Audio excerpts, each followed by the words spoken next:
انسان کو پیدا ہونے کے بعد 3 قسم کے جہان ہیں جن سے واسطہ پڑتا ہے: عالم دنیا، عالم برزخ، عالم آخرت۔ عالم دنیا اس موجودہ جہان کو کہا جاتا ہے جس کے اندر ہم زندگی گزار رہے ہیں۔ عالم برزخ کہتے ہیں انسان کے مرنے سے لے کر دوبارہ قیامت والے دن زندہ ہونے تک کا زمانہ، اور دوبارہ قیامت والے دن زندہ ہونے سے جنت اور جہنم میں جانے تک کا جو زمانہ ہے اس کو عالم آخرت کہا جاتا ہے۔ تو معلوم یہ ہوا کہ انسان کو پیدا ہونے کے بعد 3 جہانوں سے واسطہ پڑتا ہے: عالم دنیا کے ساتھ، عالم برزخ کے ساتھ، عالم آخرت کے ساتھ۔ اگر کوئی بندہ چاہتا ہے، اور میرا خیال یہ ہے کہ ہر وہ بندہ جو سلیم الفطرت ہے نا، پاگل نہیں ہے، اس کا دماغ اپنی جگہ پر درست کام کرتا ہے، وہ یہ چاہتا بھی ہے، اگر کوئی بندہ ان تینوں جہان کے اندر کامیابی اور عزت چاہتا ہے نا، اللہ نے ان تینوں جہانوں کی کامیابی اور عزت صرف قرآن میں رکھی ہے۔ آج کے سبق میں ہم نے جو حدیث پڑھی ہے نا، اس کا یہی مطلب ہے۔ 3 جہانوں میں سے ایک جہان کا اس میں تذکرہ کیا گیا ہے، اور وہ ہے یہ عالم دنیا جی۔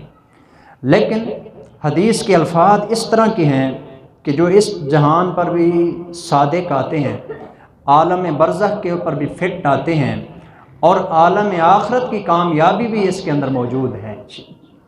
چنانچہ حضرت سیدنا فاروق اعظم رضی اللہ تعالیٰ عنہ ارشاد فرماتے ہیں، نبی کریم صلی اللہ علیہ وسلم نے فرمایا، ان اللہ یرفع بہذا الکتاب اقواما،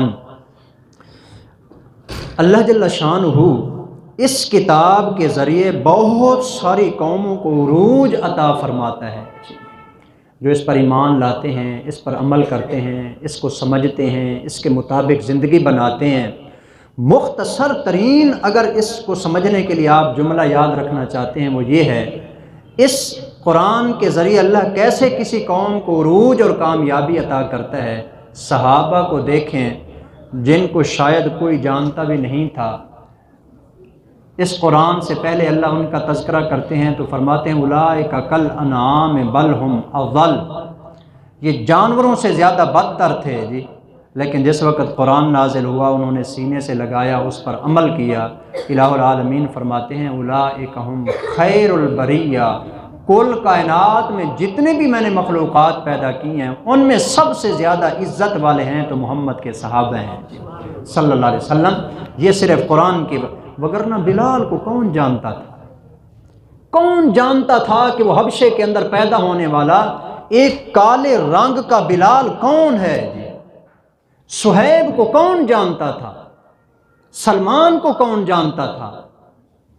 عمار کو کون جانتا ہے؟ یاسر کو کون جانتا ہے؟ ان کا نام و نسب بھی شاید کوئی نہ جانتا جی۔ لیکن جس وقت رسول اللہ صلی اللہ علیہ وسلم کے ساتھ شامل ہوئے اور قرآن کو سینے سے لگایا، پھر یہی ہوتے ہیں، زمین پہ چل رہے ہوتے ہیں۔ اللہ تعالیٰ فرماتے ہیں وَعِبَادُ الرَّحْمَنِ الَّذِينَ يَمْشُونَ عَلَى الْأَرْضِ هَوْنًا، زمین پہ چلتے ہیں۔ اللہ تعالیٰ کو ان کے چلنے کا انداز اتنا پسند آتا ہے، ان کے چلنے کے انداز کو بھی اللہ قرآن بنا دیتے ہیں۔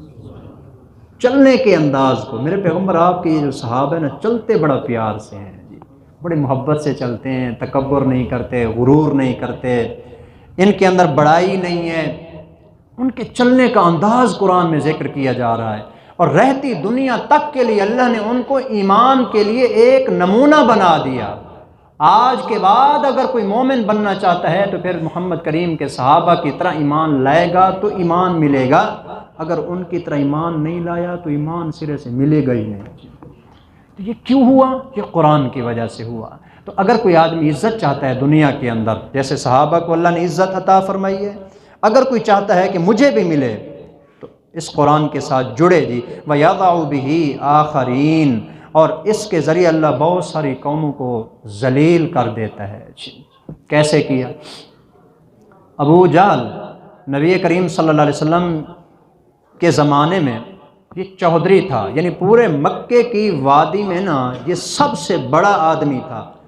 ابو جہل تو ہمارے ہاں مشہور ہے نا، مکہ مکرمہ میں یہ ابو جہل کے نام سے مشہور نہیں تھا، ابو الحکم۔ ابو الحکم کا مطلب ہوتا ہے فیصل، بڑا جج جی، یعنی پورے مکے میں اگر کسی کا کوئی مسئلہ ہے نا فیصلے یہ کیا کرتا تھا۔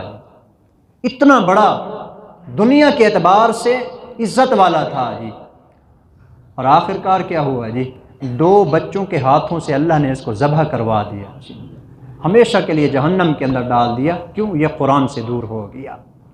یہ دنیا کی عزت ہے جی۔ اس کے بعد عالم برزخ ہے۔ عالم برزخ کہتے ہیں جو بندہ مرنے کے بعد قبر میں ہوتا ہے، وہاں 4 سوال ہوتے ہیں انسان سے، من ربوں کا، من نبیوں کا، ما دینوں کا، ما یدری کا۔ یہ چوتھا سوال اکثر لوگ نہیں سمجھتے جی، یہ بھی ہونا ہے۔ اس کے لیے نا 2 لفظ حدیث پاک میں آتے ہیں، ما یدری کا، اور ایک حدیث میں آتے ہیں ما علموں کا۔ ما علموں کا، تو نے علم کیا حاصل کیا تھا؟ یہ 3 سوالوں کے بعد چوتھا سوال ہوتا ہے۔ من ربوں کا، تیرا رب کون ہے؟ من نبیوں کا، تیرا نبی کون ہے؟ ما دینوں کا، تیرا دین کیا ہے؟ اگر بندہ ان تینوں کا جواب دے بھی دے نا، چوتھا سوال ہوتا ہے ما علموں کا۔ ان 3 سوالوں کا جو تو نے جواب دیا ہے، تجھے پتہ کہاں سے چلا ہے؟ ما یدری کا، تجھے کہاں سے معلوم ہوا کہ تیرا رب اللہ ہے، تیرا نبی محمد ہے، تیرا دین دین اسلام ہے؟ یہ چوتھا سوال ہے۔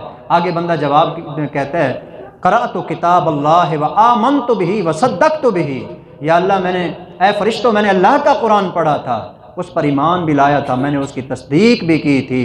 اوپر سے اعلان ہوتا ہے میرے بندے نے چونکہ سچ کہا ہے، اب اس کو کہو نم کا نومت العروس، یوں سو جا جیسے دلہن سو جاتی ہے قبر کے اندر ہمیشہ۔